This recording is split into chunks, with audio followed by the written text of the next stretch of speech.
queen.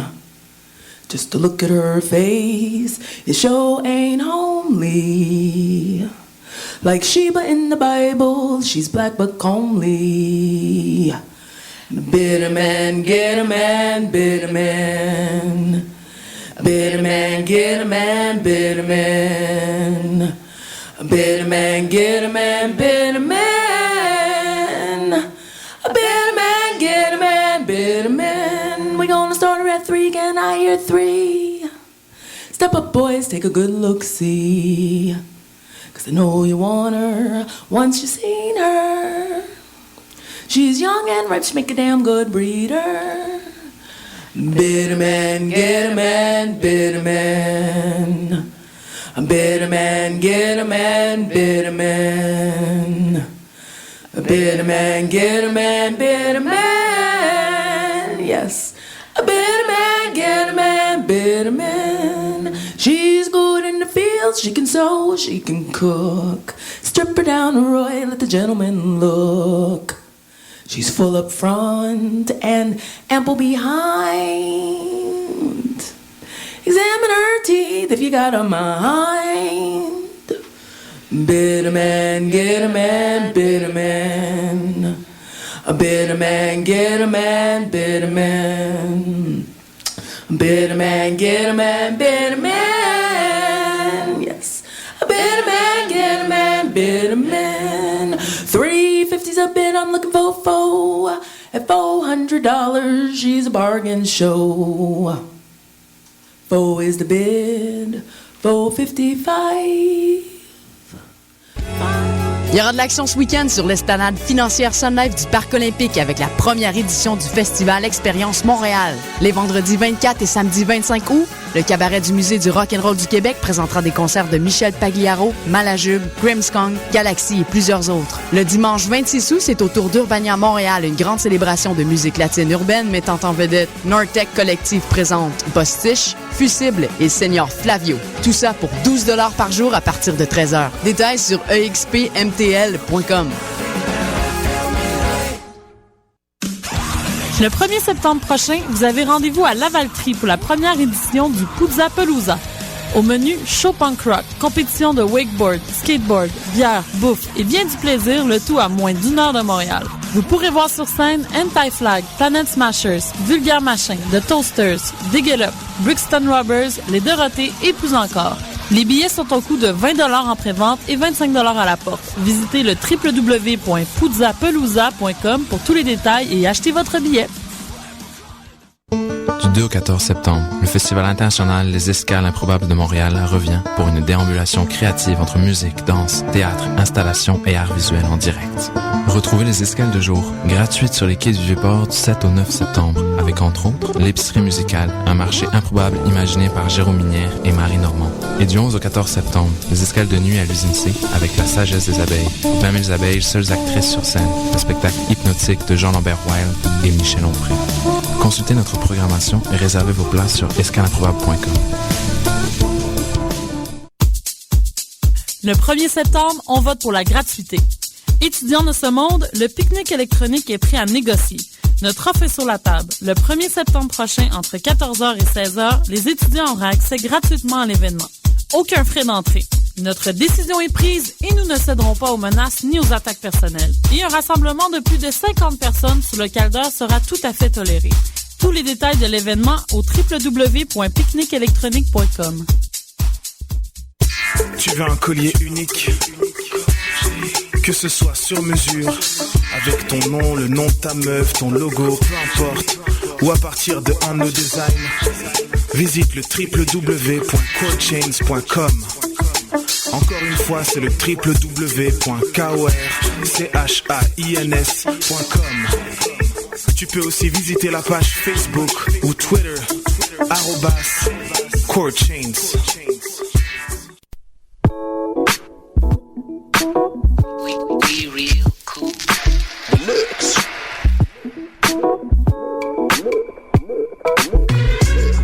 Vous écoutez Choc FM, l'alternative urbaine.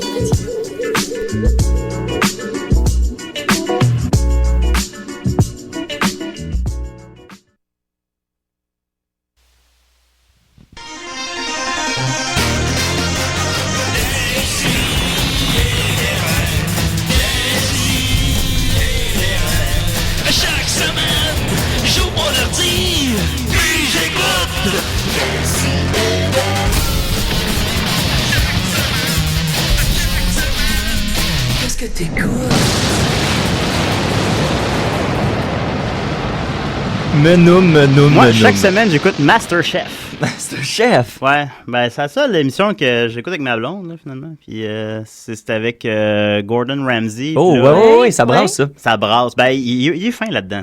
Il est fin dans celle-là? Il y a 4 émissions, Gordon Ramsay. Ça n'a aucun sens. Moi, j'aime Kitchen's Nightmare. Ben, je l'ai jamais écouté. Ouais, c'est ça. Je pense que c'est sa plus connue Ouais. aussi. Ben là, il y en a une nouvelle, là aussi, en même temps, c'est Hotel Hell, ou Hell Hotel, je sais plus.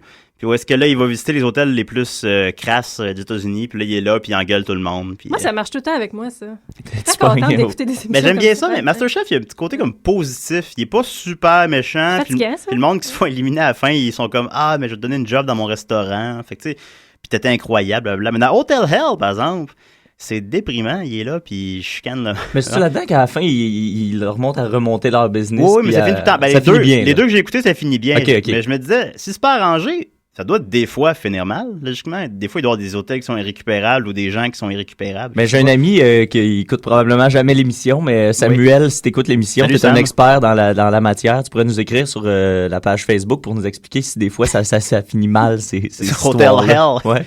Peut-être. Ben, ça me disait, ben, ça, des fois, ça a l'air un petit peu arrangé. Puis ça m'énerve, là. Je suis comme, ah, là, pourquoi j'écoute ça? Hey, parlant d'émissions Ah, arrangées, je change de sujet, mais non, faites-en mais j'ai commencé à écouter l'émission Kenny versus Penny sur ben, Netflix, il y a ça, puis J'ai dit écouté. t'es tout écouté? Bon, Oui. ben c'est ça, moi, on m'avait toujours dit que c'était comme, parce qu'on sait que c'est comme l'adaptation québécoise, c'est Frank contre Girard. Oui, ça, c'est gênant C'est ça. d'être arrangé. Ben, c'est pour ça que Ouais. j'avais jamais écouté la version canadienne-anglaise. Ben, c'est l'original. Oui, voilà. Puis j'ai commencé à écouter ça cette semaine, puis mon Dieu, c'est Ben, c'est drôle. c'est moi, j'aime trash. ça. Ben oui, c'est Mais j'aime super ça, moi, bon. Kenny versus Penny. Ben oui, c'est vraiment drôle. Ben là. oui, non, je conseille à tout le monde. Non, moi aussi. Ben, puis en plus, au fil des saisons, c'est vraiment de plus en plus élevé. Les 3 premières saisons étaient diffusées à CBC. Puis Ok. c'est pas aussi. Ben, tu sais, c'est la même affaire, puis c'est divertissant pareil. Mais les dernières saisons, La showcase, la là. showcase. Ouais. Puis là, ça, tu sais, l'épisode de Qui peut fumer le plus de potes. ou, Ben, tu c'est sais, ça, hier, j'ai écouté l'épisode qui peut fumer le plus de potes. Avant-hier, j'ai écouté Qui fait le meilleur porno. Puis là, ben, j'écoutais ça avec un ami, Oui.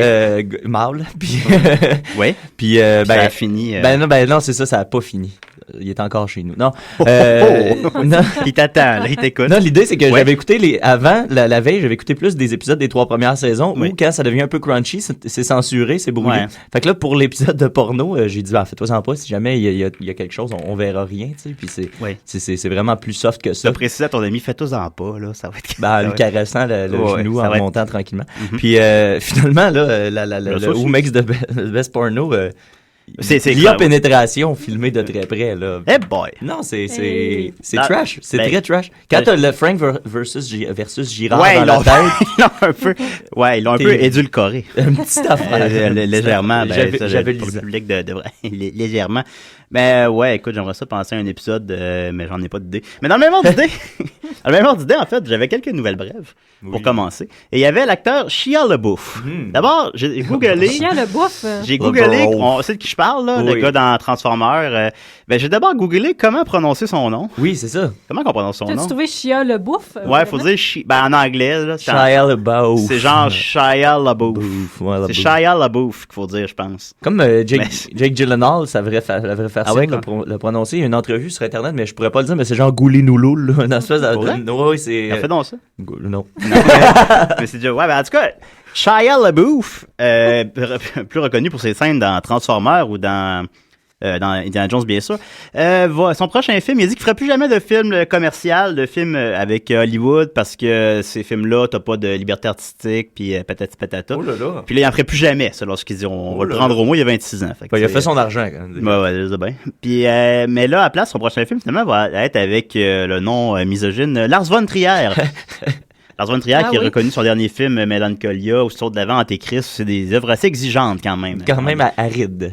Des œuvres assez arides Aride. dans lesquelles les femmes se coupent le clitoris ou s'enlèvent la vie. D'ailleurs, une chance que Dom Massier est pas là aujourd'hui parce qu'il déteste ce réalisateur. Ah non, mais, par contre, je l'adore. en fait. Ouais, mais bon, Dom, mais ça le met tellement- en beau fusil. ça le sort de ses gonds. C'est quand on travaillait le Gautron ensemble, si on voulait le faire chier, on mettait Dogville en fond. puis- En plus, ça dure 2 heures. et Oui, demie. c'est ça. Mais bon, j'ai jamais écouté Manderley. Je pense que c'est le seul de lui que j'ai pas écouté. Il va participer à son prochain film qui s'appelle Nymphomaniac. en anglais, donc Nymphoman en français, je présume, dans lequel on suit le parcours d'une femme de 0 à 50 ans et son rapport avec la sexualité. C'est qui qui joue? C'est qui dedans? C'est qui l'actrice? C'est qui? Je l'ai À pas. 0 ans, ça va être intéressant. Ouais, 0 ans. J'imagine que ça va être une fille qui se frotte sur des poteaux. Je sais pas. Non, mais je veux dire, Classique du 0 ans. écoutez, j'ai jamais été un bébé-fille.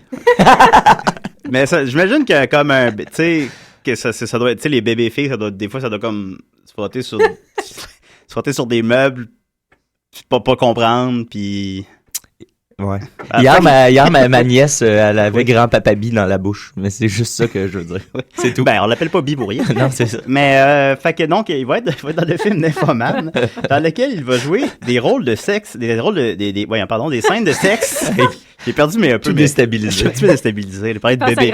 Il parlait de sexualité de bébé-fille. Il va jouer dans des scènes de sexualité non simulées. Oh, OK. Voilà. Fait que moi, je pense que c'est une bonne tendance pour Hollywood, ça. Et quelle est la différence entre ça et un porno? Il n'y en aurait pas, Okay. en fait. C'est bien. Il ferait ça, mais ça a l'air que justement, pour les scènes qui iraient à l'encontre de la loi, ça va être blurry, ça va être... mais ils vont mettre un flou. Brouillé, ça va être brouillé. Qu'est-ce qui va à l'encontre de la loi avec je sais pas, mais c'est comme si... Non, j'imagine que tu pourrais pas le diffuser. Ça devrait être un film 18 ans et plus. Ouais, peut-être quelque chose comme ça. Ouais, pas. peut-être si le film devient pour ainsi dire pornographique, là, je sais pas, quelque chose comme ça, mais en tout cas, puis c'est une question qui se pose, est-ce qu'on peut faire ça dans une œuvre de fiction, mettre des scènes de sexualité non simulées? Qu'est-ce que t'en penses, Judith? Non, en fait, quand il y a eu tout le mouvement du porno chic, ça a failli basculer là-dedans. Hein? Ah ouais, c'est quoi ça, le porno chic? C'était avec... Shia LaBeouf. Shia LaBeouf. Voyons, je me rappelle plus du titre du film. Chic en Vas-y, Mathieu, je vais essayer de trouver le titre du film. film. Qui parle des scènes de sexualité non simulées dans les œuvres de fiction? Oui. Pas de trouble avec ça. Ben non, mais c'est parce que je comprends pas l'intérêt, là. En fait, je m'en fous dans le sens que ils feront bien ce qu'ils veulent, mais je pense pas qu'à l'écran, ça va avoir une grosse différence, là, à moins qu'ils filment vraiment un close-up intense. Un close-up, super close-up. En même temps, j'ai de la misère à voir avec comment ça peut servir le propos du film, à part juste en faire parler, puis... Ouais, ça tient peut-être un point intéressant. Est-ce que c'est juste un stunt pour qu'on parle du film, maintenant, genre, on parle moins de moi, je vais aller faire des scènes de sexe non simulées dans des œuvres de fiction. Moi, j'accuse personne, Julien! Shia, lui, il t'a entendu, puis... Shia. Alors voilà, c'est ça, là. Ensuite de ça, on va souligner un dessin important à Décideret. On n'en fait pas trop parce que c'est pas... je pense pas que c'est... Un dessin? Non, un décès. Moi aussi, j'avais compris dessin. Un dessin important. Le dessin que j'ai fait ce matin... Le petit Robert. Oui, le dessin de Madame Banane que j'ai fait sur la table de cuisine ce matin. Non, le décès de... Salut, Maud. Le décès de Monsieur Jerry Nelson. Vous me direz, mais qui est Jerry Nelson? C'est ça. Qui est décédé hier. Eh bien, c'est la voix du comte. Oui, le comte Chuck. Comte dans Sesame Street, le comte Von Count. Ouais. Et on va l'écouter un instant. Pour se rappeler de sa voix. Alors, qu'est-ce que ça? Faut que je fasse? Four fabulous feelings. Now, let me see. Oh, no, I can't think of any more feelings to count. Oh, and that compte ses sentiments. Il est rendu à 4 puis il est stallé. Sad. Oh, that's a feeling. 5 feelings. Oh, this is wonderful. Sad, c'est ça qu'on ressent ce matin. Hey, j'ai mis un extrait au hasard en plus. C'est bien. Mais ça. oui. Effectivement, donc la célèbre voix du vampire qui nous apprend à compter dans Sesame Street nous quitte à l'âge de 78 ans. C'est triste. Puis ça m'a permis de... on a un intérêt à décider pour les personnages dans Sesame Street et je suis allé un peu me renseigner sur le compte. Et il est là depuis 1972, soit la saison 4, et il est encore là aujourd'hui. Mais là, ça veut dire que c'était pas un vrai vampire. Par où commencer? Alors, mais il était là depuis 72 et au début, son rire était plus maniaque. J'ai pas trouvé d'extrait, peut-être qu'il y en a quelque part, mais son rire était plus... C'est une analyse formelle, là, ça. Mais non, mais ça le dit littéralement. He would laugh maniacally, ha ha ha ha ha, accompanied by thunder and lightning flashes. Et il laissait personne interrompre son counting. Il utilisait des pouvoirs hypnotiques de sa main pour hypnotiser les gens, pour qu'ils arrêtent de bouger. Pour la main du manipulateur ou non, la main de la marionnette? Du vampire, du comte. Il utilisait ses pouvoirs magiques pour empêcher les gens de l'interrompre pendant qu'il compte. Et éventuellement, ils ont mis ça de côté parce qu'ils se sont rendus compte que ça faisait peur aux enfants. Les enfants ne laissaient jamais leurs parents parler. Fait que voilà. Alors, on le salue. Écoute, il aura appris à plein de gens à compter. On continue avec une autre nouvelle brève. On aura appris dans un zoo, le zoo de Wuppertal en Allemagne, qu'un qu'un ours polaire est mort dernièrement de l'herpès du zèbre. Fait qu'on sait. Alors, on le salue. Et, lui et sa femme. Lui et sa femme, et c'est ça, on a Peut-être suite à une scène dans un film. On le sait pas, écoute, oui. Suite à un tournage de Lars von Trier, un ours polaire est mort de l'herpès du zèbre. L'herpès du zèbre? Ben oui, c'est qu'ils ont analysé la carcasse de l'ours. Ils ont réalisé qu'il avait un herpès qui s'apparente à celui des un instant. Des zèbres. Des zèbres, là, finalement, mais en tout cas. Ça.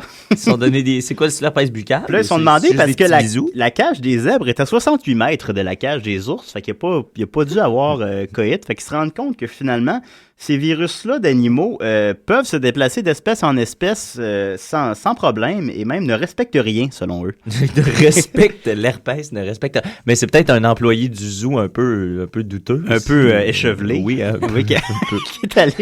qui, pour son amusement sordide, a fait une rencontre entre les deux animaux. Il n'y a pas de saut métier. C'est peut-être lui-même qui a fait des rencontres avec les animaux. Oui, c'est ça. Ouais, puis c'est ça que je pense. Que dans la même soirée, une troisième personne, c'est peut-être un triangle amoureux d'une quelconque façon. Bon, en tout cas, on n'est pas encore sûr de l'origine du sida. Un octogone amoureux au centre. Le pingouin. Voilà. Alors, en espérant que l'herpès des zèbres ne se rende pas jusqu'aux humains. Alors, attends une seconde, j'ai retrouvé mon histoire de porno chic. Parce que j'ai quand même fait un cours universitaire sur les films pornographiques et on voit que ça sert vraiment à quelque chose parce que je me souviens plus rien. C'est ça que vous faites à l'université. C'est ça qu'on fait. C'est ça que vous faites, oui. Mais oui. C'est suite à Deep Throat, en fait, qu'il a failli avoir une jonction entre le cinéma mainstream puis pornographique. Il y a même des personnalités reconnues qui allaient ouvertement au cinéma voir Deep Throat. Puis il y a eu d'autres films par la suite, puis finalement, c'est tombé dans l'oubli. Puis Weirman faisait ça. Oui, par exemple, effectivement. Mais oui, Deep Throat, c'était un film qui a coûté comme 25 000 $, quelque chose comme ça, des pinottes. Puis qui avait fait 600 millions au box-office mondial ou je sais pas quoi, que c'est des films que tout le monde allait voir, qui restaient à l'affiche 2 ans. Il y en avait une couple, j'avais vu Behind the Green Door, je sais pas si tu l'as vu. Il rentre un peu dans la même catégorie dans aussi. Ouais, des films dans les années 70 où est-ce qu'ils voulaient un peu faire ça. Ça a pas levé, hein, finalement. Ça n'a pas levé. Oh, Julien. C'était juste pour que tu puisses faire le jeu de mots. Ouais.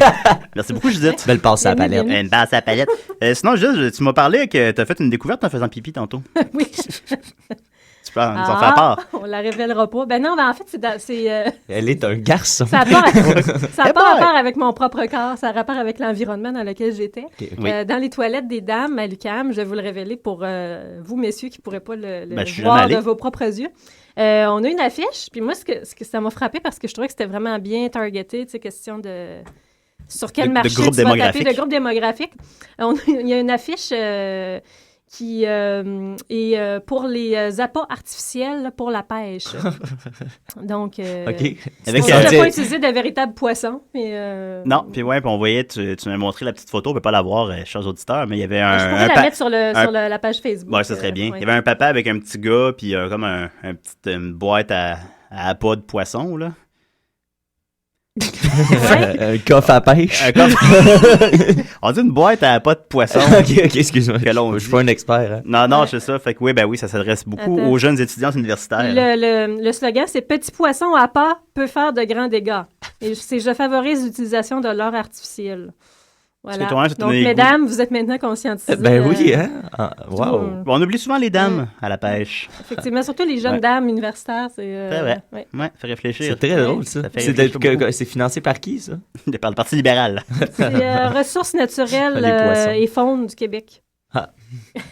Peut-être faudrait leur lâcher un petit coup de téléphone. Oui, c'est les boys. Je veux pas chialer sur l'administration de nos finances publiques. Là, mais... non, elles sont bien gérées. Oui. T'avais une petite chronique pour nous, Niquette, je crois. Oui, mais je le ferai pas si tu mets pas mon thème. La chronique,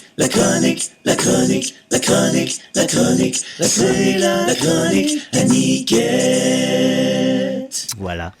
Merci. Julien, j'ai vomi. Non, pour vrai? Ouais, non, pas récemment, mais j'ai vomi. Je veux dire, j'ai vomi souvent dans ma vie. Ça m'est arrivé souvent de vomir. J'aime pas ça, moi, vomir.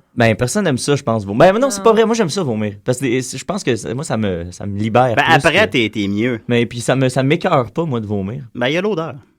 Ouais, mais faut que tu vises. Là. Faut que tu... oui.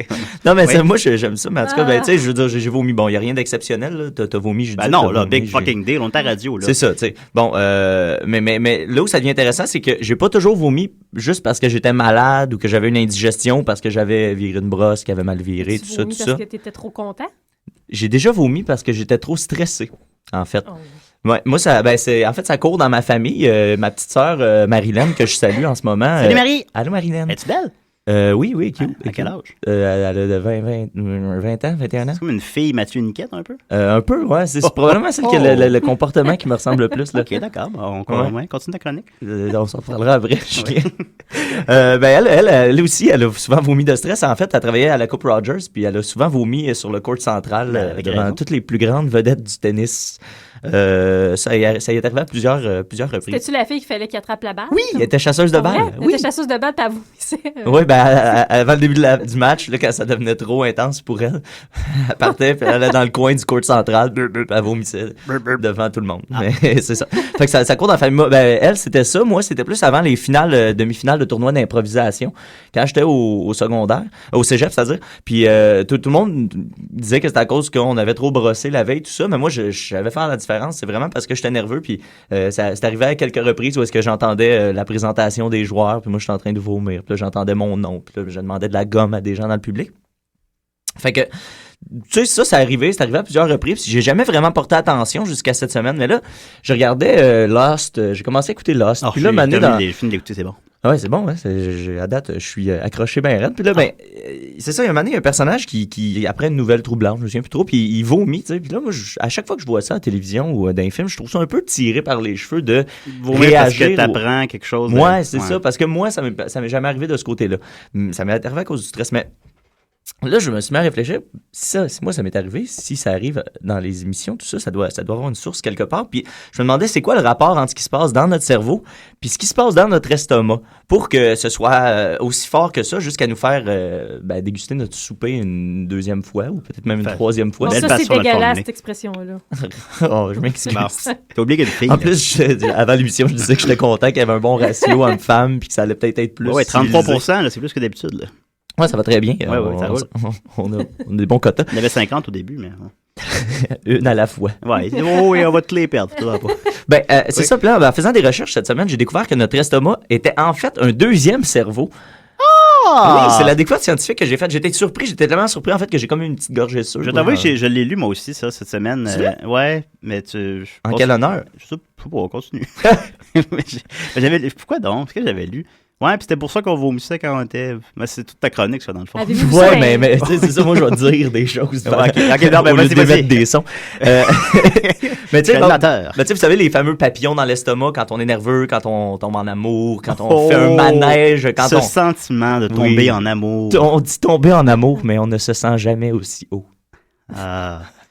C'est le plus grand mystère. C'est Jean-Loup Duval qui dit ça dans Radio Enfer. On le salue. On le salue. Ça, en fait, c'est ça. Toutes ces réponses-là de papillons dans l'estomac, c'est l'estomac qui jase avec notre cerveau. Littéralement. La raison pour laquelle on ressent ça, puis la raison pour laquelle notre ventre est aussi connecté sur notre cerveau, c'est que notre estomac contient 80 à 95% de toute la sérotonine contenue dans le corps humain. Ça, Julien, c'est quoi la sérotonine? Ça, c'est avec ça qu'on fait des bébés? Non, la sérotonine, c'est ce qui sert de neurotransmetteur dans le système nerveux central. C'est mon deuxième guess. C'est donc dire que la sérotonine, ça agit sur les autres neurones en les excitant ou en les inhibant, en étant excitateur ou inhibateur. C'est pas rien, ça. Non, c'est pas rien du tout. Non, tu ris, mais c'est pas rien. Non, je suis régulièrement excité. Puis là, ça, c'est des mots, là. Là, la chronique, ça commence à ressembler à une sauce 5, là. Je t'avouerais qu'il y a des petits relents de Nicolas. Là, mais ne vous inquiétez pas, ça va devenir intéressant. Si je peux. Non, mais parce qu'on va aller dans le concret. Physiologiquement, comment ça se traduit, ça, l'action de la sérotonine? La sérotonine, ça sert à réguler nos fonctions. En fait, ça fait un paquet d'affaires. Ça agit comme à titre de thermostat dans le corps humain. C'est pour ça que des fois, on a des chaleurs, justement, quand on tombe en amour. Par exemple, mais on dit tomber, mais on est tellement haut. On n'est jamais aussi haut que ça. Ça dicte nos comportements. J'adore avec une voix de Jean-Loup Duval. Et voilà, c'est quoi la voix de Jean-Loup Duval? Oui, mais là, il était plus dans un moment émotif parce qu'il voulait réconcilier... Hey, salut, Carl! Il voulait réconcilier Léo puis Camille. à ce moment-là. Puis là, il prenait les ondes, puis c'était l'une des fois. Puis là, il faisait un beau speech sur l'amour. Puis là, à la fin, il avait comme mal à la tête, puis tu comprenais que ça a été un gros effort intellectuel pour lui. Ouais. Léo, j'en ai bien tiré, mais Camille, là, qu'est-ce qui arrive avec... Ouais, je sais pas. Continue. Mais je pense j'ai-tu une idée qu'elle était enseignante, elle, dans la vie? Dans la vraie vie? Ouais, je pense que ça serait une façon de se recycler comme une autre. Oui. Je sais pas. La fille, les jeunes la connaissent pas. Mais bref, ça, en plus d'agir à titre de thermostat, ça dit que nos comportements alimentaires et sexuels, ça organise nos cycles de sommeil, ça envoie des signaux de douleur, ça déclenche l'anxiété et ça influence le contrôle moteur. C'est ça que ça fait, la sérotonine. Et 95% de notre sérotonine est contenue dans notre estomac. Fait que ça vous donne une idée à quel point l'estomac est probablement plus influent sur nos comportements que notre cerveau lui-même. Ah. D'ailleurs, les drogues hallucinogènes, comme le LSD, la mescaline, l'ecstasy, le champignon magique, bon, Julien, tu connais cet univers-là comme si tu l'avais tricoté. D'ailleurs, ça agit directement sur l'estomac. C'est d'ailleurs pour ça que c'est toutes des drogues qui sont consommées par voie orale, puisque ça s'en va directement dans les parois de l'estomac. C'est-à-dire, si on se met un suppositoire de champignon magique, ça va sûrement marcher parce que ça va aller dans le sang quand même, mais j'imagine que c'est plus efficace parce que les vaisseaux sanguins de l'estomac sont directement dans l'estomac finalement, puis on va activer directement la sérotonine. Ben gelé du cul. C'est ça, tu serais gelé du cul. C'est ça qu'il faut. Ouais, celle-là, je l'ai pas essayé, par exemple. C'est ça qu'il faut faire. Oui, voilà.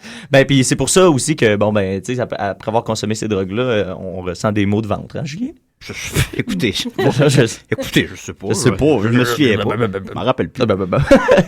Bon, si c'est aussi important que ça veut dire quoi? Ça veut dire qu'il faut s'en occuper de notre sérotonine. Ouais. C'est quand la dernière fois, Julien, que tu t'es occupé de ta sérotonine, honnêtement? Quand je bois de la bière, ça compte-tu? Non, c'est ça compte pas. Tu t'en occupes, mais dans le sens, m'occuper de toi, mon petit vlimeux, tu sais. Ah, j'écris une volée. C'est ça. Là, t'es en train de sacrer une volée à ta sérotonine. L'alcool, en fait, ça fait augmenter la sécrétion temporairement de sérotonine. Oui. Temporairement. Mais attends, plus tard. Tes réserves. C'est ça. Plus tard, on va voir que c'est pas une si bonne chose que ça. Oh, j'ai hâte. Veux-tu savoir, Julien, comment t'occuper de ta sérotonine? Oh oui. OK, parce que ça tombe bien, c'est ça que je vais dire dans la suite des choses. Ah bon, ouais. C'est ça que j'ai écrit. Quel heureux hasard. Drôle de petite coïncidence. Il y a plusieurs façons de produire de la sérotonine. La première idée qu'on a en tête, c'est justement par l'alimentation. Pour l'alimentation, les aliments sucrés produisent de la sérotonine, mais de façon temporaire seulement, comme le roche de sucre que les enfants vont rendre des enfants si attachants. Oui, effectivement. Une classe de jeunes là, qui a été bourrée de... Ça donne le goût d'avoir des enfants. Oui. Oui. Oui. Quand ils braillent, là, au Dollarama. Moi, je pense, quand je vais nager, il y a une piscine extérieure, puis tout l'été, je passe à côté d'une gang de camps de jour. Improbable. Pour vrai, j'aurais même pas passé à la clôture, je pense que je serais mort. Je suis pas le plus patient avec les enfants. Non. Non, pas trop. Mais je les adore. Oui, mais ils t'aiment aussi. Loin de moi. Et en petit nombre. Donc, à l'inverse, les protéines, ça diminue l'apport en sérotonine. Oui. Donc, si on mange trop de viande, tout ça, ça se peut qu'on se mette à sécréter moins de sérotonine. Les Inuits ne doivent pas avoir beaucoup de sérotonine. C'est pour ça qu'ils sont jamais, ils font pas de joke, eux autres. T'as-tu déjà vu stand-up? Non, c'est vrai. Et pourtant, il y a tellement de sujets qu'ils pourraient aborder. C'est ça, puis tu sais, il sera... Ça prend combien de chiens de chasse pour changer une ampoule? En tout cas. C'est 2 huskies qui s'en vont dans un igloo. Très offensant. Puisque je suis je parle de l'alimentation, vous savez la fameuse les gens qui se font brocher l'estomac, on dit qu'ils se font brocher l'estomac, mais on pense que ça vise à réduire la grosseur de l'estomac pour que les gens arrêtent d'avoir faim plus vite, mais c'est pas tout à fait ça en fait.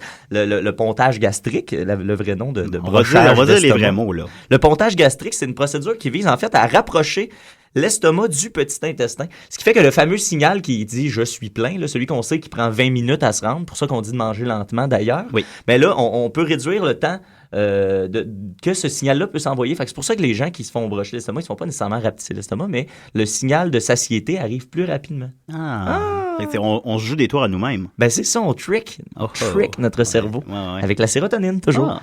Ah. Donc, l'alimentation, c'est une façon un petit peu artificielle de produire de la sérotonine. Pour en produire naturellement, il faut faire, évidemment, là, c'est toujours la même histoire, là. Si tu veux bien aller, il faut que tu bouges, tu fasses de l'activité physique. C'est un antidépresseur naturel. Et il faut que tu t'exposes à la lumière. On s'est rendu compte que l'exposition à la lumière, donc la fameuse luminothérapie, s'il y a des gens qui sont sceptiques à ça, c'est totalement vrai. D'où la dépression des vampires. On n'en parle pas assez, le dernier tabou. Les dépressions saisonnières, Julien. Oui, ça existe. À l'hiver, tu sais, l'hiver, moi je suis tout le temps déprimé au mois de novembre. Moi, au mois de novembre, je commence à être pire. Dehors novembre. Voilà, puis c'est vraiment un contexte qui est physiologique. Puis moi, ça personnellement, petite parenthèse, c'est que ça m'aide beaucoup ces affaires-là. Parce que quand je me sens déprimé, Je sais que j'ai le contrôle là-dessus. Tu sais, je sais que c'est quelque chose, c'est une décision qu'il faut que je prenne. Tu sais. Donc, si je veux me filer mieux, je sais qu'il faut que je me botte le cul, entre parenthèses. Là, bien sûr, pas j'ai dit le mot cul, mais je ne veux pas dire le mot cul. Quoi? Oui, continue. Oui. Ben, puis je sais que j'ai juste à sortir de chez nous, aller dehors un peu plus, m'exposer à la lumière, puis c'est là que ça va mieux. Là, t'es assis sur le divan, en bobette, avec ta bière, puis tu te dis... Niquette, tu le sais pourquoi t'es déprimé, c'est parce qu'il fait sombre. Exactement. Tu le dis, puis tu allumes les lumières. t'allumes les Tu te donnes un coup de pied, tu sors de chez vous, puis tu fais de l'exercice. Puis plus on le fait, plus on produit de sérotonine. Et plus on produit de sérotonine, plus on est heureux. Donc plus on fait d'exercice, plus on est motivé. Ah, c'est une spirale infernale. C'est une spirale infernale qui fonctionne malheureusement dans les deux sens. Oui, moins on en fait... Ben c'est ça. Fait que c'est pour ça que des fois, ben effectivement, les gens qui sont victimes de dépression comparent souvent ça. La fameuse spirale, ben c'est pas complètement faux. En fait, c'est complètement vrai de dire ça. Puis pour se sortir, ben ça prend un petit coup d'antidépresseur. Un petit coup d'antidépresseur. Ben voilà, ben c'est ça. Mais là, j'aimerais revenir sur le phénomène des drogues. D'ailleurs, c'est là où j'en suis. Bon, là, je t'entends me dire, Julien, ouais, mais là, la drogue, ça produit de la sérotonine. Il n'y a pas besoin de faire d'exercice. Tu dis, t'as me faire un trip de moche. C'est toi, ça. C'est comme ça que tu me vois? Oui. C'était meilleur que ton Jean-Loup Duval. Je l'ai même pas. C'était mon Julien Bernatchez. Ça, je connais pas le gars, je voulais pas l'insulter. Non, ben on le salue. Ben, on le salue. Michel Chevrette. Charette. Fait que c'est ça. Ben là, toi, tu te dis des niaiseries de même, puis ben c'est pas ça la vie, parce que la sérotonine qui est produite par la drogue est juste temporaire. Rien qu'à faire un trip de moche. C'est ça. dans l'infopub de la sérotonine. Oui. Ben là, j'ai juste à faire un trip de moche. Ouais. Eh bien non. Non. Parce que c'est ça, parce que le système, en produisant de la sérotonine de cette façon artificielle-là, devient un petit peu paresseux. Puis il pense qu'il n'y a plus besoin d'en produire naturellement. Fait que là, c'est le même principe que pour la bière, en fait. Oui. Et que pour le sucre. Puis ce qui explique les fameux downs. En fait, ça peut causer des carences de l'ordre de 50 à 85% de toute ta sérotonine. Fait que ça peut te donner une idée d'à quel point tu es déprimé. Puis, tu sais, bon, ben, les fameux, bon, il y a le rush de sucre, il y a le down de sucre, l'enfant qui la caféine aussi. La caféine également. Puis on est tout le temps un petit peu plus déprimé. Puis là, ben, c'est pour ça que les drogues deviennent addictives, parce que les gens, ben, en arrêtant de consommer, ils se sentent déprimés. Fait que là, ils se disent, bon, ben, coudonc, mais là, il faut le vivre. Quand je suis au pays aussi, des couleurs. Ouais, non, c'est ça. Il faut juste y aller avec parcimonie. Puis, ben, juste de le savoir. C'est une bonne place pour apprendre à fumer du pot. Ben oui, c'est GEP. Ben, c'est à quoi ça sert sinon? Mais en fait, je pense que si les gens savaient ça, les drogues seraient pas mal moins épeurantes, tu sais, de connaître. Oui, on les démonise un peu. Hein. Un peu. C'est correct dans un sens parce qu'il y a des gens qui perdraient le contrôle, tout ça. Mais on pourrait être plus éducatif comme approche. Ben, exactement. Mais comme la fille dans l'annonce qui se coupe les cheveux, là, tout croche. Oui. Ben, par exemple. Ça, c'était ça n'a aucun sens. Ça donne le goût de fumer un joint. Ceux qui se grattent au sang, là, puis là, ils sont dans leur chambre, puis ils se chicanent avec leur mère, puis là, leur mère est fâchée. Oui, ça c'est très décourageant. Ça, c'est très triste. Mais donc, c'est ça. Fait que là, la conclusion de ma sympathique chronique, c'est que... Fais-la continuer une demi-heure encore. J'ai déjà empêché Judith de faire une chronique une fois, puis je me sentais super mal. Nathan! Je me sentais bien mal. Mais bon, la conclusion, c'est que notre estomac est beaucoup plus important pour nous que je le croyais. Est-ce qu'on utilise seulement 10% de notre estomac? Ben, la question se pose. J'ai pas approfondi mes recherches. Mais s'il y a de quoi, je pense qu'on l'utilise moins. Mais en fait, c'est qu'on peut pas vraiment l'utiliser. C'est un cerveau sur lequel on n'a pas vraiment de contrôle. C'est pas vraiment un cerveau, finalement. On a un contrôle, mais un contrôle qui est conscient par notre cerveau. Il n'y a pas de fonction cognitive. Non, c'est juste dans le sens que c'est là que sont stockées les réserves. Les réserves des neurotransmetteurs les plus importantes. Fait que c'est là. Si on a appris ça cette semaine? Ben, je pense que oui. Là. On va se réécouter, mais il me semble que c'est ça que tu dis au début. En l'écrivant, c'est ça que je voulais faire. OK, je sais pas. Ben, fait qu'à partir de maintenant, je vais prêter comme mon estomac est maintenant le roi et maître de tous mes organes. Oui. Du royaume Mathieu et Niquette. Longue vie à tous les estomacs de la Terre. Oui, on les salue. Oui, j'aimerais personnellement lever mon petit chapeau à chacun des estomacs de la Terre. Ça veut dire que Nicolas en a 3. Comme une vache. Comme 4 une vache. 4 une vache, bon, regarde. 4 une vache. Ah, d'ailleurs, Nicolas a des pieds aussi. Ouais. On le salue. C'est pour ça qu'il est pas là cette semaine, il allait se faire retirer les pieds. Non, mais il nous l'a dit sur Internet qu'il allait se refaire changer de sexe. Ah oui, c'était ça. C'était l'autre fois, c'est pour ça qu'il était pas là. Ça exclut pas les pieds, ça. Oui. Non, ben c'est ça, mais je pense qu'il allait garder les pieds. Finalement. Il s'est attaché aux pieds, mais moi. Oh, je vais les garder, les pieds. C'est Nicolas. C'est ça qu'il l'a dit. On le salue. Nietzsche a dit. Nietzsche a dit que tu n'es pas le pis que tu portes. Hein? J'ai appris ça dans Dawson.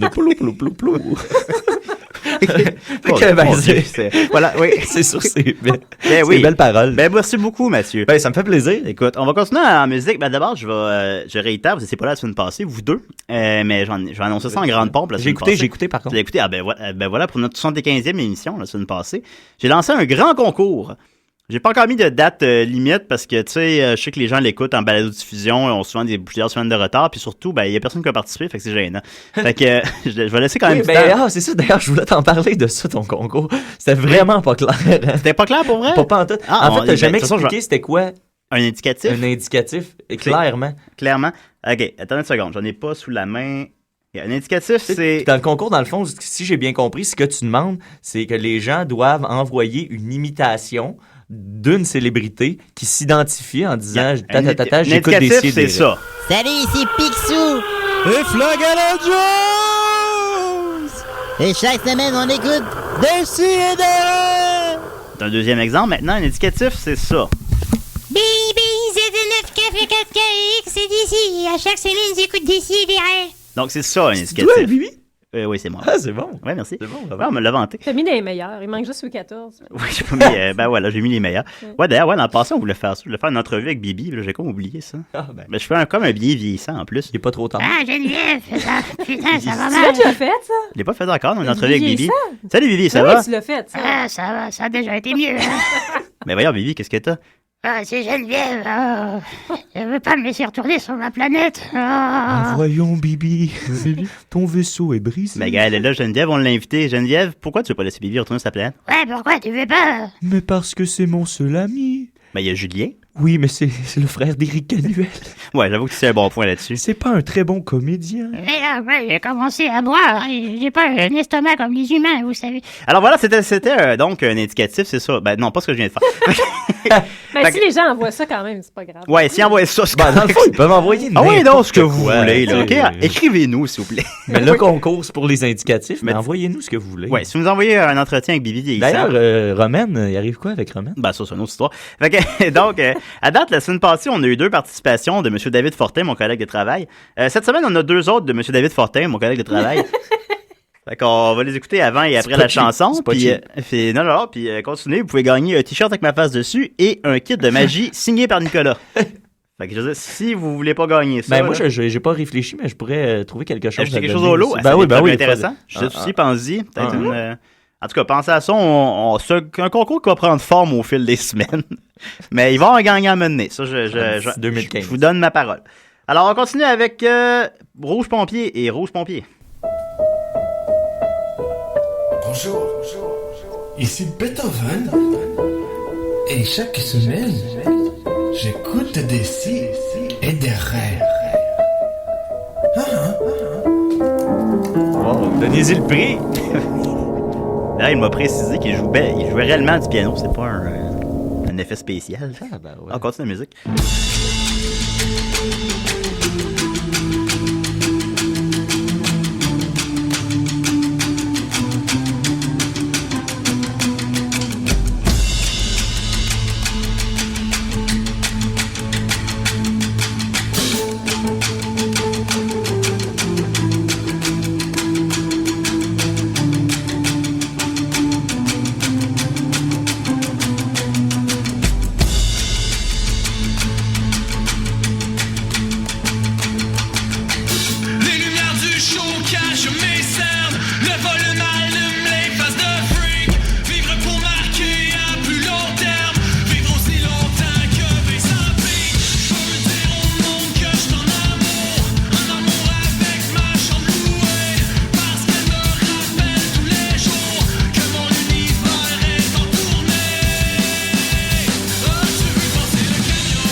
Oui, salut, c'est Chicoine. Ouais, c'est Chicoine. Si je pourrais, j'écouterais des CDR. Chicoine nous a appelé. Bon. Et qui plus est, il a plugué des CDR. À date, c'est mon préféré. Ouais, moi aussi. Ben, vous écoutez la semaine passée. Oui, moi j'ai écouté la semaine passée. Il y avait Bane, puis il y avait Pauline Martin. Oui, mais bon, en tout cas. Ben, écoute, David Fortin, à date, tu as la première position. Ben oui, t'as les 4 premières. Mais t'as les 4 premières positions. Mais le concours n'est pas terminé. Non, il n'est pas terminé. En effet, Bibi, le concours continue. Bibi, retourne dans ta boîte. Putain, je ne dirai pas quoi faire, j'ai 500 ans. Fait Quand j'étais jeune, moi, je pleurais parce que ma soeur disait que Bibi, c'était une marionnette. Puis, mais il y a quelque chose. Bibi pourrait. Tu sais, il est drôle, Bibi. Baby, c'est 999-484X, c'est d'ici. Qu'est-ce que tu fais là? Tu m'imites ça, là? Ouais, quand il fait ça. Oui. Quand le téléphone sonne. Ouais. Il cligne pas des yeux non plus. Alors, on continue avec la chronique que je dis. Ça fait pas que spoiler. Tu dites, vous dites, il dit. Yeah. Bon, ben moi, l'autre jour, Dominique, il avait commencé à faire une chronique sur les monstres marins. Ah, c'était bon. Ben, c'était super bon. On a eu à peu près 5 secondes de monstres marins. Ouais. Mais là, je me suis dit, pourquoi à Décideret, on n'a pas vraiment eu de chronique sur les monstres marins à date? Finalement, il a fait une chronique sur ses monstres d'égout préférés. Je dirais que ta chronique, c'est Méduse, là, c'était des monstres marins. Oui, mais des vrais monstres marins. On va parler de cryptozoologie aujourd'hui. Okay. Ben, moi, je vais régler ça. On va avoir notre chronique sur les monstres marins. Yeah! Yes!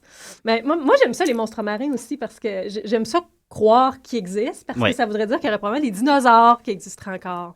Oui, ça serait un peu ça. Puis ça c'est une autre chose qui me fait pleurer quand j'étais petite. Ouais. Je pleurais aussi parce que les dodos étaient disparus et que je pourrais jamais en voir. Ah bon, je pleurais pas beaucoup quand t'étais jeune. Mais non. C'est tout pour des affaires vraiment utiles. Mais, est-ce que tu pleurais beaucoup, je disais, jeune? Pas tant que ça, mais juste pour des dodos. Juste ça, des bibis. Des toutous, puis des bibis, des toutous, des nonos. Des Arrête de pleurer! Fait des monstres marins, ben c'est dur d'entrer dans le sujet sans vous parler du monstre marin ultime, Nessie. Mais oui, vous connaissez Nessie, donc, qui vit dans le Loch Ness, qui est un lac d'eau douce en Écosse. Donc, son nom complet à Nessie, c'est Steve. Steve Ness. Steve Beaupré. C'est Nessitera rhombopteryx. Ah, ben oui. Bon, puis souvent, on la décrit comme comme en général, les monstres marins, c'est soit des plésiosaures. Fait que c'est comme. Ben, j'imagine, vous avez une idée du look, là. C'est un peu genre de diplodocus, pas de pattes, avec des nageoires et dans l'eau. Des plaisirosaures. Des plaisirosaures. Des plaisirosaures. Ça, c'est moi, ça. Hey, je vais te montrer mon plaisirosaure. Ou bien comme des serpents de mer. Ah, c'est toi aussi, ça, Julien? Je suis un ton serpent de mer. Mon petit boa. C'est un peu ça, ouais. Salut, maman. Ginette, elle doit être fière de toi des bouts. Eh oui, des petits bouts. Faut continuer. Eh là là là. Mais que Nessie, on la retrouve pour la première fois quand même en 565 dans les chroniques d'un moine irlandais qui déclarait avoir enterré un homme mordu mortellement par Niasag, qui est le nom celte de Nessie. Puis ça a continué. Tu peux-tu mettre la tribu de Dana en background pendant son bout sur Nessie, s'il te plaît? Si c'est sur YouTube, là. Ben là. OK, excuse-moi. Bon, ensuite, il y a eu une recrudescence des témoignages à partir des années 30 parce qu'il y a eu la construction d'une route en bordure du lac, ce qui a quand même favorisé l'observation de Nessie. Donc, à partir de là, il y a plusieurs photographies qui ont été publiées. Bon, il devrait en trouver rapidement. Ouais. Ben, quand ça me tient à cœur. Ben, c'est ça. Disons, la grande majorité des photographies vont s'expliquer souvent par des effets de lumière, donc de la lumière rasante, des reflets sur l'eau, etc. Il y a d'autres explications aussi. Entre autres, il y aurait... ça pourrait être un esturgeon. Ah, bon, ouais. Un ou plusieurs phoques. Un groupe d'oiseaux s'envolant ou atterrissant. Moi, j'aime bien celle-là, des loutres nageant à la file indienne pendant la nuit. Apparemment, c'est pris pour un monstre marin. Ah, ben oui, ben oui. Bon, un nageur, une sorte de vague qui ressemble à des vagues de raz de marée. Il y a le classique tronc d'arbre. Il y a aussi le... Fait que là, les gens passent, ils font « Ah! Un monstre! » Puis ils les sauvent, puis ils n'ont pas le temps d'investiguer que c'est un tronc d'arbre. Exactement. Il y a un phénomène qui s'appelle la sèche qui se passe sur qui est spécifique au Loch Ness, qui est finalement, c'est que les eaux du fond se ramassent à la surface, puis ça fait que même ça peut ramener des débris qui vont flotter dans le sens inverse du... J'aime ça que tu me regardes sérieusement et tu danses sur la tribu de Dana en même temps. Mais oui, là, donc fait que ça peut amener les débris, fait que tu peux avoir des troncs d'arbres qui voguent à sens inverse du courant, fait que tu peux avoir vraiment l'impression que c'est un monstre, apparemment. C'est gros comment, le Loch Ness? Oui, je dis. Pour qu'on puisse, tu vas me forcer puisse cacher un monstre. À changer les pages. J'ai la profondeur. C'est à environ 120 mètres. OK. Fait que ça fait que ça serait assez pour avoir finalement un bassin de poissons, de nourriture assez consistant pour nourrir un monstre. Un plésiosaure, oui, probablement. OK. Sauf que là, il y a le problème de le plésiosaure va-t-il se répliquer lui-même pendant depuis 500 quelques jusqu'à aujourd'hui. Ça vit longtemps. Puis, la dernière option, donc, après l'esturgeon, les loutres, etc., ce serait un éléphant de cirque se baignant dans les eaux. Oh, ça serait drôle, ça, comme image. Non, mais en fait, c'est probablement une des choses qui est à l'origine du mythe de Nessie. Est-ce que les éléphants nagent? Non, mais ils se baignent. Ouais, c'est un directeur de cirque qui s'appelait Bertram Mills. Qui, en 1933, il a fait une tournée en Écosse, puis il faisait baigner ses éléphants dans l'eau des lochs. Puis les gens, en 1933, en Écosse, apparemment, qui n'avaient pas vu souvent d'éléphants. Donc, ce qu'ils voyaient, parfois, c'était juste la trompe qui sortait de l'eau puis qui se baignait. Donc, ils ont eu l'impression que c'était des monstres marins. Puis, le directeur de cirque, il a offert jusqu'à 20 000 livres, ce qui était énorme pour l'époque, pour quiconque capturerait le monstre. Fait que ça a fait une giga publicité pour ses propres pachydermes, finalement. C'est de là que ça a parti. Ouais. Il y a quelques canulars célèbres avec Nessie. La première photo qu'on voit encore jusqu'à ce jour a été prise en novembre 1933. Puis ça a quand même convaincu les gens pendant longtemps, sauf que finalement, apparemment qu'on peut identifier sans trop de difficulté que c'est un labrador qui joue dans l'eau avec un bâton dans sa gueule. Mais c'est beaucoup propagé quand même à l'époque, vraiment, où les gens n'avaient pas vu d'éléphant ou de labrador. Ensuite de ça, il y a la plus célèbre qui a été réalisée en 1934. Sauf que on voit celle où on voit la tête puis le cou de Nessie qui émerge du lac avec la gueule ouverte. Mais il y a son auteur qui a avoué sur son lit de mort en 1994 qu'il avait utilisé une maquette de 80 cm pour sa photo. Mais ça a quand même berné les gens. Il y a une photo qui a circulé beaucoup, c'est celle-là que tu mentionnais. C'est celle-là. Puis il y a aussi un autre aveu sur son lit de mort d'un des riverains du Loch Ness. Qui a avoué qu'il avait confectionné un monstre en bois puis qu'il sortait régulièrement pour faire des petites promenades sur le lac pour mousser l'histoire de Nessie. Semble-t-il que c'était Gaétan Barrette qui se baignait dans le fond. Faut pas dire ça. Oui. Saviez-vous que les monstres marins portent un autre nom? On peut les appeler les créatures lacustres. Lacustres. Okay. Ah bon? Ouais. Puis, pour les amants des monstres lacustres, vous n'êtes pas obligé d'aller voir Nessie. Il y en a plusieurs qui sont pas très loin de nous. Donc, il y a Ponic. Tout près d'ici? Tout près d'ici, sur le lac Poinégamook. Tu as un monstre qui s'appelle le Ponic. Oui. Tu as le Memphrey, qui est le monstre du lac Memphrey Magog. On le salue. Tu as un petit peu plus loin, sur le lac Okanagan, mais je vais en parler parce que son nom est drôle, c'est Logo Pogo. Logo Pogo, qui a une chanson pop des années 20 qui parle de lui. Logo Pogo! Ouais. Je n'en connais pas. Puis également Chempy, donc qui est sur le lac Champlain. Ah, Chempy, oui. On a plein de monstres marins au Québec, là. T'as pas besoin d'aller voir les voisins. Non, prends ton vélo. Même pas jusqu'à Logo Pogo. Chempy, ça fait un peu beauceron comme nom, ça. Chempy, c'est comme deux beaucerons qui se traitent de champions. Hey, Champ. Chempy, moi, c'est mon préféré parce que lui, vous allez voir, il y a plusieurs... d'après moi, d'après mon étude scientifique des monstres marins, des créatures lacustres, ça serait le plus probable. Oui, Chempy qui est pas loin de nous. Sur quoi tu bases tes calculs? Tu vas voir, il y a eu plusieurs... oui, sur mon estomac. Chempy m'ouvre l'appétit. Tu vas voir, il y a eu plusieurs documents qui ont été apportés à travers les années qui sont durs à... On ne réussit pas à prouver qu'ils sont faux, c'est ça, finalement. Chempy, premièrement, ses premières observations remontent à Samuel de Champlain, qui aurait supposément vu lui-même Chempy, qui en parle. Chempy! Il parlait des Abénakis qui avaient des mots dans leur vocabulaire pour parler des... à ce moment-là, il y en aurait eu plusieurs, là, des grandes créatures qui se promenaient dans le lac. Chempy... sa description change, mais souvent, ça ressemble plutôt à un serpent de mer qu'à un plésiosaure. Des fois aussi, c'est un plaisir, mais bon. Comment il fit. Il y a un autre homme de cirque dans cette histoire-là. Les hommes de cirque semblent très liés aux monstres marins. On l'apprend. Des fables, hein? Oui, c'est Monsieur Barnum lui-même qui avait offert une récompense de 50 000 à qui le lui rapporterait mort ou vif. Parce qu'il voulait l'inclure dans son salon et foire du monde épique. Mais on n'a pas retrouvé Champ. Il n'y a pas son salon. On n'a pas eu son Champ. Il y avait un gros salon. Il y aurait des Baby Champ qui auraient été capturés en 1945 et 1976. Il y a ça, le petit défaut dans l'histoire, c'est que ça se termine par des trucs comme...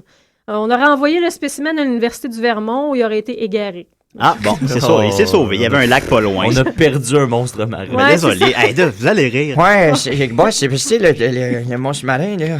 Il a perdu. Je l'ai pas attaché. Moi, c'est ça, je l'avais mis dans le truck. Avec Raymond, on a bu un 40 ans. Ce qui est un peu plus crédible, on a une photo de Champy qui aurait été prise en 1977 par Sandra Mency qui était à se promener au bord du lac avec sa famille. Puis ils ont vu la bête en question. Ils disent que l'observation aurait duré entre 4 et 7 minutes. Quand même. Ils ont réussi à prendre une photo. Puis aujourd'hui, ils l'auraient filmé avec leur iPod. Effectivement, mais... moi, c'est ça l'affaire.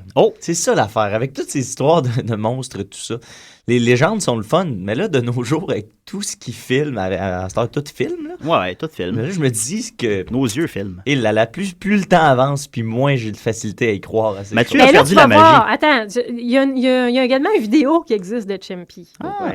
Mais il faut dire que les observations ont ralenti quand même, ce qui pourrait peut-être être logique si on considère que peut-être qu'avant, il y avait plus de créatures peut-être dans le lac que maintenant. Peut-être de la pollution, qui sont juste de la chasse. Exactement.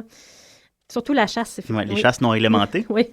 Champy, d'ailleurs, est protégé. Hein? Il y a une loi. Voilà. Il y a une loi qui spécifie dans le cas où il existe, il est protégé. Fait que là, les monstres marins, est-ce qu'ils existent jusqu'à ce qu'on prouve le contraire ou il faut prouver qu'ils existent? Je pense que c'est la solution numéro 2. Fait qu'on pourrait créer notre... OK, sinon on aurait pu créer notre propre monstre marin live jusqu'à temps que quelqu'un prouve que ça n'existe pas. Ouais, le monstre marin de Décideret. Ouais, il est dans le studio, mettons. Le Nico Pogo. Oui. Qui a 4 estomacs et des gros pis. Des gros pis, puis les 2 sexes. Ouais. Parle de science, de son chapeau. Oui. Tu pourrais avoir une vidéo, là. Ouais. Il y a une vidéo. Donc, la vidéo de Champy, celui-là, il a été pris souvent en 2005. Tu pourrais sûrement le trouver sur Internet. Mathieu le sceptique. Donc, c'est 2 pêcheurs qui disent qu'ils ne croyaient pas du tout aux créatures lacustres jusqu'à ce que cet événement leur arrive. Ils l'ont filmé, puis effectivement, vidéo a été vérifiée par des anciens agents du FBI spécialisés en images vidéo, puis on dit qu'ils ne réussissaient pas à trouver de trucage. Ils ont spécialement sorti de la retraite pour regarder des vidéos. Exactement. Je ne sais pas pourquoi ils ne pouvaient pas demander des agents actifs, là, mais... Je pense que c'est parce qu'ils ont d'autres choses à faire. Il y a eu des études scientifiques, comme le Loch Ness, ils l'ont souvent vérifié au sonar. Oui. Puis il y a eu des fois des sonars dans lesquels ils trouvaient il y avait des résultats positifs. Ils ne savent pas exactement ce que c'est, mais bon. Peut-être un éléphant. Dans le lac Champlain aussi. Regarde, tu vois, dans le lac Champlain, ils ont eu des échos aussi positifs. Puis la femme qui l'a étudié, elle disait que ça ressemblait plus à un beluga. Ah. Ouais, je vais poster sur Facebook immédiatement. J'ai un reportage de Charles Tisser sur Champ. Charles Tisser. Mais il l'appelle Champ. Champ, oui, ça s'appelle Champ. Champ sur ouais. Fait que mais moi, j'aime mieux Champy, je trouve ça. Date de diffusion 22 juillet 1981. Ah, quand même. Un jeune Charles. Oui, un jeune Charles. Il doit dire Champ, lui. Puis aussi, dans le lac Champlain, c'est qu'ils ont remarqué qu'il y avait il y a des différences inexplicables, des niveaux fluctuants pour des espèces de certains poissons qui ne sont pas capables d'expliquer autrement que peut-être par... Genre, il y a un gros monstre qui, tout à coup, est en train de manger dans le fond du lac. Mettons. Oui. Puis c'est ça, une des ressemblances entre Champy et Nessie, c'est disons, la profondeur du lac. Comme je vous disais, c'est à peu près 120 mètres pour chacun. Dans les 2 cas, les lacs ont été formés dans le lit d'anciens glaciers. Donc, les partisans de la théorie pro-monstre marin disent que...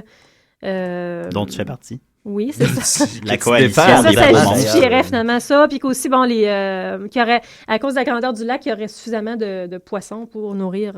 un monstre marin. Un monstre marin. Ah bon, à ce moment-là. Bon, mais vous pouvez toujours... Étant donné que les lacs sont pas loin, vous pouvez vous risquer à aller les voir. Mais si vous voulez être sûr de voir Champy... Ouais, un peu pas de montant non plus avec ça, là. Bon, c'est ça. Il y a un Champy qui est la mascotte d'une ligue mineure de football au Vermont. OK. De baseball, excuse-moi. Oui. c'est des Lake Monsters au Vermont. Donc, tu peux le voir comme ça. Ou toi, ça va peut-être plus te satisfaire en tant qu'amateur de jeux vidéo. Sache qu'il y a un jeu qui s'appelle Rapala Pro Bass Fishing. OK. Puis tu peux voir Champ dans le jeu. Sur quelle console, ça? C'est là que ma chronique se termine. On manque de temps. Je vais le googler parce que moi, je veux le savoir. Rapala Pro Bass Fishing. C'est bon, ça, les jeux de pêche. Les jeux de pêche, c'est toujours les meilleurs.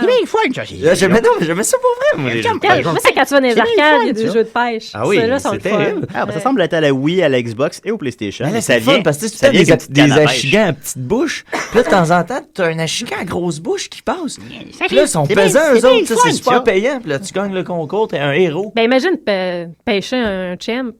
Je dis, j'ose même pas imaginer. Je peux pas y penser. Ben moi, je veux dire que je me suis acheté un jeu de pêche au Sega Genesis, pour les amateurs de jeux vidéo de pêche et de Sega Genesis.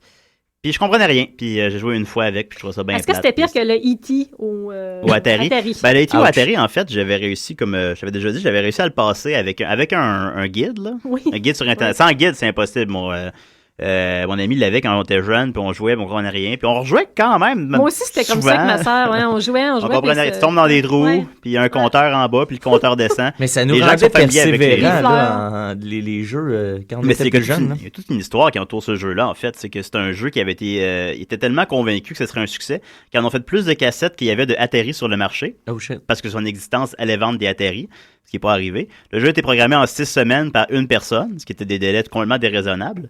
Puis finalement, toutes les cassettes en tout, le jeu était très plate et mal reçu. Puis les gens le rapportaient. Puis les cassettes en trop, ils ont été enterrées dans un désert.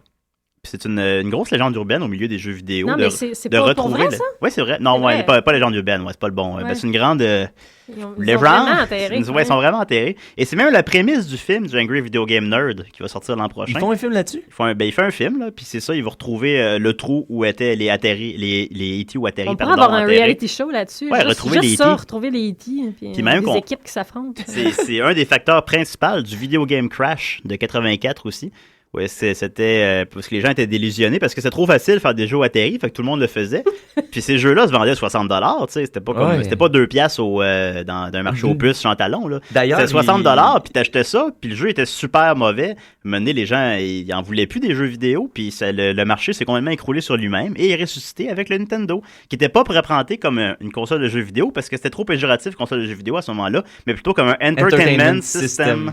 Un truc pour se divertir. Ouais, c'est ça. Mais il y a eu, c'est ça, j'ai lu quelque chose il y a quelques semaines sur ça, justement, que depuis la nuit des temps, les jeux vidéo coûtent 60$. L'inflation n'a jamais atteint le prix d'une cassette de jeux vidéo. Non, c'est ça, il coûte 60$. C'est 60 à peu près.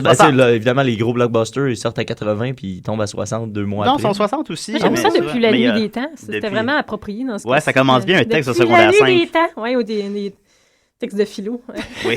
Ben, merci beaucoup, Judith. Hey, bienvenue. Puis merci, Julien, pour ta chronique sur les jeux vidéo. Ah, il n'y a pas de problème. Non, c'est vraiment bon. Puis en plus, tu as sorti ça de même de ta tête. Merci, Mathieu. Merci, Julien. Puis d'ailleurs, tu ne me demandes jamais comment ça va. Je te demande absolument au début d'émission, mais j'ai oublié aujourd'hui. Tu peux me le demander? Salut Mathieu, comment ça va? Ça va bien. Ah, ben ok, cool. Merci. Judith, ça roule? Ben ouais. Merci surtout à nos auditeurs et participants en grand nombre. Combien ils sont? Là, ils sont 6. Mais ils l'écoutent pas live. C'est pour ça que les concours, je laisse beaucoup de temps pour le concours. Un an ou deux. Non, il va y avoir une fin. Alors, participants en grand nombre. Merci beaucoup. Ciao!